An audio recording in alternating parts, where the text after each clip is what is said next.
जेवणासपुरी दूल्हा डोकल काबर होई लागे थे वो उसने जान लेके गए ओ मच्छर तब बिहार पहली सुखा यही वो दुआ वो सब दीदी बोलो पूछना लाल भाजी का मत जी तुम खाओ नहीं ना लाल भाजी का तोहर पोती का थे हमार पोती बालक जिला में लाल भाजी का थे और तोहर डहर का भाजी का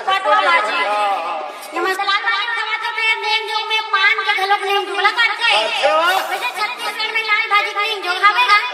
फिर पान खवाई का रसम में घलो करे ना दे हां जी हमू चार जन भाटो पान खवाने जरा मत घर वाला ओ तोरा सनो दीदी मन भला खवा होई तब सब जन अपन अपन घर वाला पान खवाए खवा ही अब अपन भाटो कैसे खवा है कैसे वो